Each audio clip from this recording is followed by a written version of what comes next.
आगामी विधानसभा चुनाव के लिए जहां कांग्रेस और भाजपा में धनबल के आधार पर टिकटों का वितरण हो रहा है, ऐसे में धनबल वाले नेता ही टिकट की दौड़ में रहते हैं।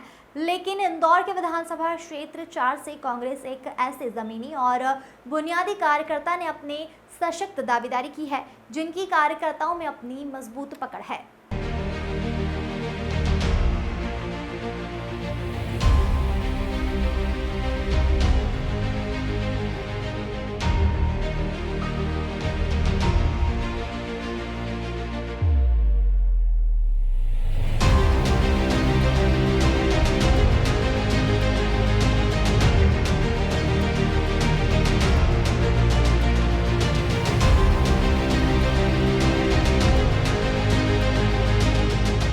शहर कांग्रेस के ब्लॉक अध्यक्ष, शहर महामंत्री एवं प्रदेश कांग्रेस सेवा दल के संगठन मंत्री रहे दिलीप ठक्कर का कहना है कि प्रदेश में पूर्व मुख्यमंत्री एवं प्रदेश कांग्रेस अध्यक्ष कमलनाथ जी कार्यकर्ताओं की सुनने और उनका सम्मान करने वाले नेता हैं।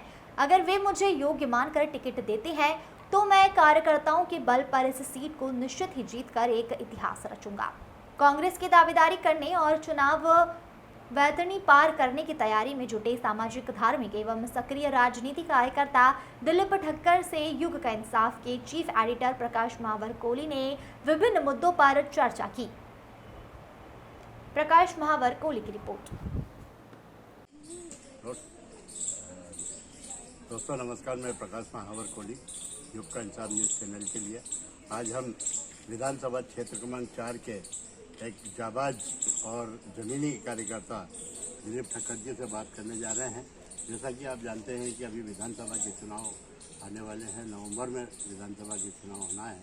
ऐसे में दिलीप ठक्कर जो एक ज़मीनी कार्यकर्ता है, बुनियादी कार्यकर्ता है, उन्होंने भी विधानसभा क्षेत्र क्रमांक 4 से अपनी दावेदारी प्रस्तुत की है। तो मैं उनसे जानना चाहूँगा कि आपने जो दावेदारी की है तो क्या प्राथमिकताएँ आपकी हैं? सर्वप्रथम तो मैं हमारे कांग्रेस के बड़े नेता आदरणीय कमलनाथ जी और कांग्रेस के जो ज़मीन के कांग्रेस कार्यकर्ता हैं, ब्लॉक मंडल बूथ अध्यक्ष, उनको धन्यवाद और आभार देना चाहूँगा कि उन्होंने मुझ जैसे एक छोटे कार्यकर्ता को भी प्रत्याशी के रूप में देखना पसंद करा। विधानसभा 4 जो एक भाजपा की अयोध्या के नाम से मानी जाती है और यहाँ विगत 30-35 साल से भाजपा का कब्जा है, तो इस गढ़ को कैसे भेदने के लिए आपने रणनीति बनाई है? क्या रणनीति? देखो, सबसे पहली बात तो ये भाजपा की 33 साल पुरानी सीट भले ही है, पर चूंकि कुछ समीकरण हमारे यहाँ पे टिकट वितरण में ऐसे होते थे जिसके कारण हम लोग इसमें जीत नहीं पा रहे थे। और हम लोगों को जीतने के लिए तो ठीक है, आम मतदाताओं तक मिलने के लिए भी हमारे कांग्रेस के प्रत्याशी को समय नहीं मिल पाता था, पर इस बार समीकरण दूसरे हैं और कांग्रेस इस बार जल्दी प्रत्याशी घोषित करेगी। और मेरे को पूरा विश्वास है कि जो 33 साल से जो काम नहीं हो पाए, जिनसे जनता यहाँ 4 नंबर की त्रस्त है, उनके बहुत सारे मुद्दे हैं। कई कॉलोनियाँ पानी में जलमग्न रहती हैं बरसात के समय पे, कई कॉलोनियों में पानी के टैंकर 12 महीने देना पड़ते हैं, कई कॉलोनियाँ अपना संपत्ति कर और टैक्स सब चुकाती है, उसके बावजूद भी उन लोगों की समस्याओं का निराकरण नगर निगम और विधानसभा 4 के जो कर्ता धर्ता हैं या जो नेता हैं वो लोग कर नहीं पाते हैं। और मैं अगर इस विधानसभा से प्रत्याशी बनता हूं, अगर मेरे को कांग्रेस पार्टी मौका देती है, तो मैं पूर्ण रूप से विश्वास दिलाता हूं कि जो 33 साल से कांग्रेस के सीट नहीं हो रही थी, वो इस बार कांग्रेस के कार्यकर्ताओं के बल पे और कांग्रेस ने अभी नया परफॉर्मेंस दिया है और कांग्रेस इस बार 33 साल पुरानी सब सीटों को जीतेगी और विजय श्री हासिल कांग्रेस को होगी और कमलनाथ जी के नेतृत्व में सरकार बनेगी। देखने में ये भी आता है कि यहाँ से जो भी अभी तक चुनाव लड़ा है, पहली बात तो ये है कि विधानसभा चुनाव के कुछ दिनों पहले ही प्रत्याशी घोषित होता है और अभी कमलनाथ जी ने कहा है कि हम जल्दी प्रत्याशी घोषित करेंगे। लेकिन देखने में यह आया है कि यहाँ से जो चुनाव लड़ता है वापस पलट के नहीं देखता है, तो इस बारे में आप क्या कहना चाहेंगे? देखिए, जो पिछले प्रत्याशियों ने करा है उसके बारे में मैं कुछ भी बोलना नहीं चाहूँगा। बिल्कुल आपकी बात सत्य है कि पुराने प्रत्याशी वापस नहीं आए, पर मैं तो एक ज़मीनी कार्यकर्ता हूँ। मैं चाहे प्रत्याशी बनूँ या कार्यकर्ता रहूँ, मैं हमेशा कांग्रेस के कार्यकर्ताओं के बीच में ही रहूँगा। चुनाव में देखा जाता है कि आज लाखों करोड़ों रुपया खर्चा करता है, किए जाते हैं और कई करोड़पति प्रत्याशी भी आ रहे हैं। वैसे में आपने जो दावेदारी की है तो आप उस बारे में क्या कहना चाहेंगे? देखो, मैंने जो दावेदारी अगर कांग्रेस पार्टी से की है तो मैं कांग्रेस का पुराना कार्यकर्ता हूं और जो कांग्रेस के कार्यकर्ता हैं, जो ब्लॉक मंडल सेक्टर अध्यक्ष में जिन लोगों को नियुक्त किया गया है और उनके मान सम्मान के लिए जब भी कभी मौका लगता है तो मैं आगे आके उनके लिए काम करता हूं और जब कभी वो रात को 2 बजे भी अगर मेरे को याद करते हैं तो मैं उनके लिए तैयार हूं एक कार्यकर्ता के रूप में।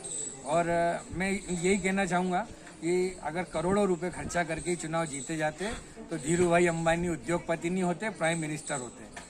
ठीक है, जो निर्वाचन आयोग जो भी एक विधानसभा के लिए खर्च तय करता है उतना खर्च हम कार्यकर्ताओं के भरोसे करेंगे।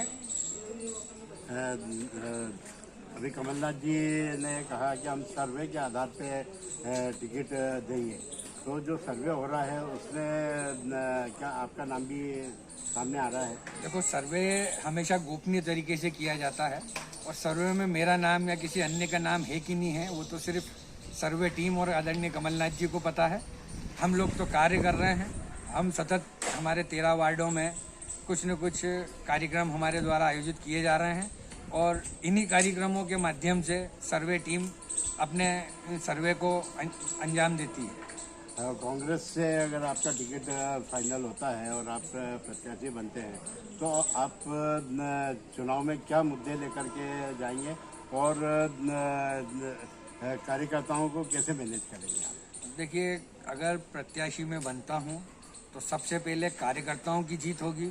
जो ज़मीन से जुड़े हुए कांग्रेस के कार्यकर्ता हैं वो अपने आप विजयश्री की ओर अग्रसर हो चुके होंगे और जब एक कांग्रेस के किसी छोटे कार्यकर्ता को जब टिकट मिलता है तो कांग्रेस के कार्यकर्ताओं में 4 गुना जोश उत्पन्न होता है और उस जोश के जरिए, उस जोश के दम पे और उन कार्यकर्ताओं के दम पे मैं ये विश्वास दिलाता हूं कि विधानसभा 4 इस बार कांग्रेस की झोली में आकर रहेगी और कमलनाथ जी के नेतृत्व में हम मध्य प्रदेश में सरकार बनाकर रहेंगे। आप चुनाव जीतने के बाद में आपकी क्या प्राथमिकताएं रहेगी विधानसभा क्षेत्र क्रमांक 4 में?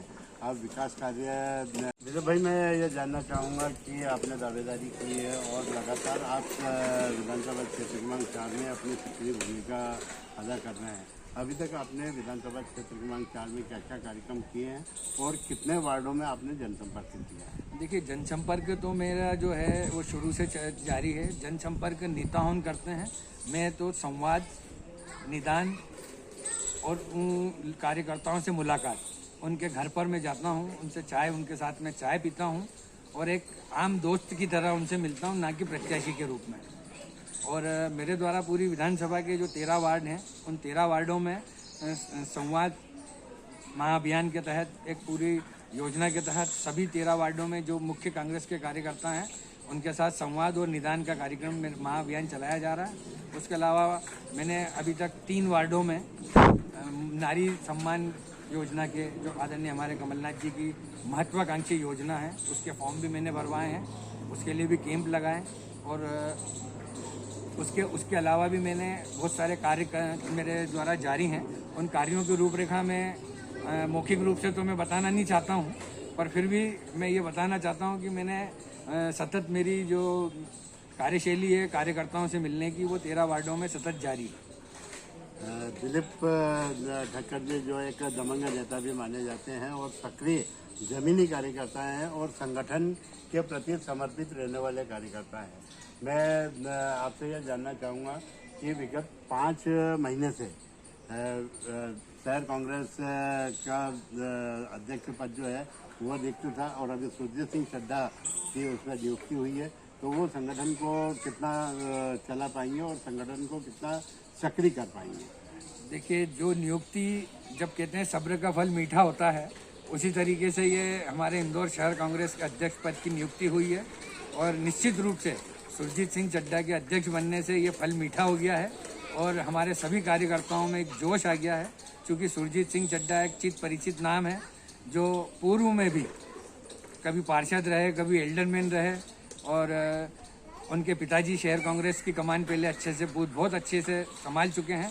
उनके साथ भी हमको कार्य करने का मौका मिला था और हमारा सौभाग्य है कि हम उनके सुपुत्र के साथ भी इस बार शहर कांग्रेस में काम कर पाएंगे। तो ये थे दिलीप ठक्कर, जो एक दबंग नेता के रूप में और जमीनी कार्यकर्ता के रूप में जाने और पहचाने जाते हैं। तो मैं भी युग का इंसाफ परिवार की ओर से उन्हें अग्रिम शुभकामनाएं देता हूं कि उन्हें टिकट मिले और वह विधानसभा क्षेत्र क्रमांक 4 के कार्यकर्ताओं का नेतृत्व करें। मैं प्रकाश महावर कोली, युग का इंसाफ न्यूज़।